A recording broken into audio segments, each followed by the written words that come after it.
So does the timing of the meal have any real significance? Like some people say, if you're eating after, say, sunset, it is not good for diabetes. All these things are common things which we hear. Is there Yes, any value to this? that is like by evolutionary perspective, like human beings have a human history of almost 2 lakh years. In 99% of the human evolution history, people have not eaten after 6 o'clock.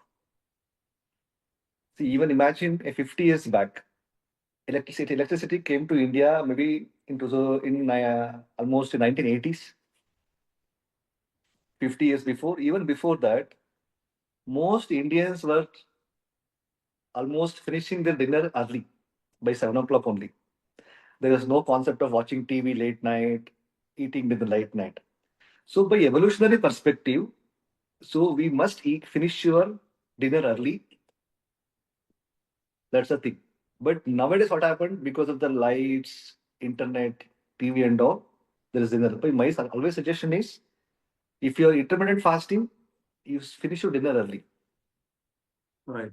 And something you're eating, and some professions are different. Some people like they want to awake late in the night and they'll get up late in the morning. Such people, okay, you can even have a dinner and skip your breakfast. But early dinner or skipping the dinner is always the best option because that's how our genes are tuned to.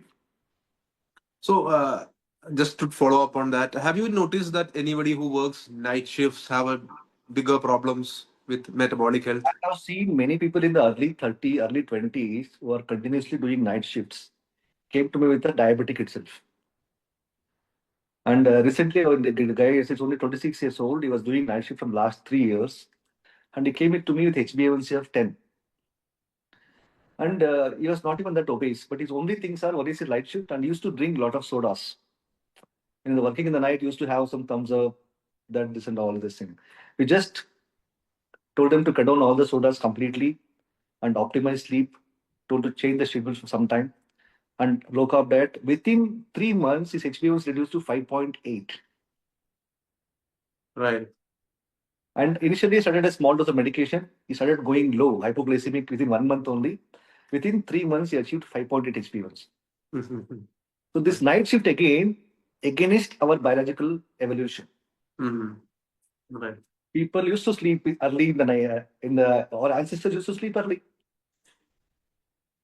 But if you sleep throughout the night, you're keeping against the evolution. For some time it's okay, but long time people doing night shift definitely affects your metabolism. Right. So, I think in India itself, you can find different sort of treatments towards diabetes. Some of them may be true, some of them not. But anyway, like you said about reducing visceral fat, it's ultimately about reducing more, burning more fat. So you can, is it right to think that if you simply go on a calorie deficit, or if you are simply cutting down of any sort of calories, whether it is carbs or fats, you can sort of achieve this diabetes improvement? No, no, no. It's what happens in this case in diabetic remission. The different macronutrients have different insulin response. So, for example, if you eat 100 grams of carbohydrate, your sugar spikes 100. Just giving a logical number. And to control that 100 sugars, again, pancreas will take a lot of insulin. So carbohydrates drive more insulin from the pancreas. Suppose you eat 100 grams of protein and a fat, because I don't mention fat separately because most of the healthy proteins come with a fat. You take a paneer, nuts, red meat, egg. Most of the healthy proteins come with a fat.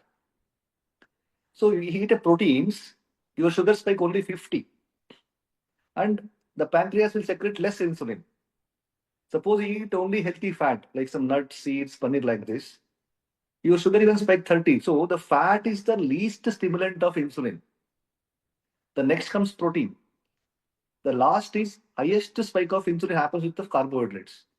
Automatically, if you just reduce the carbs, having one idli in the morning and one chapati in the afternoon and one chapati in the night like that, so you're not inculcating proteins and fiber, and your insulin response is still high only. You're only getting malnourished. The calorie concept of the weight loss or fat loss is okay, but before that you must maintain this macros, protein, fiber, and protein. Then, in addition to that, you can add that calorie concept. Otherwise, people are doesn't. I simply people telling that don't calculate calories. Always eat 80% full. Your body knows how much you require. Whenever 80% full, we stop it because this is a Japanese way of eating. So when you feel 80% full, stop at that.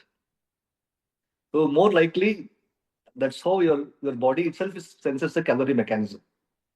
And if somebody people got too much progressive loss, in spite of following this low carb, they're not losing weight. Then along with this low carb, you can add calorie concept. But more important is insulin hypothesis than calorie concept.